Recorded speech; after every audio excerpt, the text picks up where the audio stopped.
سروک روسیه ولادیمیر پوتین و ترکیه رجب طیب اردوغان و ایران حسن روحانی داخواست جه حکومت و اپوزیسیون سوریه کرن جبو بجداری کرنه لکنگره گفتگویا نشتیمانی. هرسی سروکین روسیه و ترکیه و ایران دو پشتی گریدان لوتکه سیالی داخویانی کوش بلاف کرن. دو داخویانی ده هرسی سروک پشتوانی خوش بو کنگره گفتگویا نشتیمانی سوریه به بجداری آنونرین همو پیکاتین سوریه کر. همان داخویانی سربار کرد که پوتین و روحانی و اردوغان داخواست دکن نونرین حکومت سوریه و نونرین اپوزیسیون ین کو سروری خاک سوریه و یک پرچه آوی قبول دکن جبو بجداری باوی کی آوا کر جبو بجداری لکنگره گفتگویا نشتیمانی لسوچی که دمین بی دوی بیل دارخستن بکن و سربار کرن که هرسی دولت سوزدان جبو سرکتنا کنگر.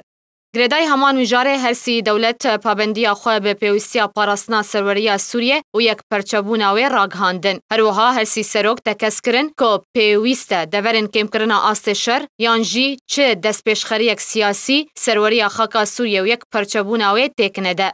هروها پوتین و روحانی و اردوغان لسر آلیکاریا سوریان ده دوباره آواکرنا سوریه ده ریکفتن. ده داویاوی داخویانی هفوش دهاتیه دوید پروسه سوچی ده دستور سوری بیدانین و هل بجارتن آزاد و دادوری به چاودری نتوین یگرتی بین کرن.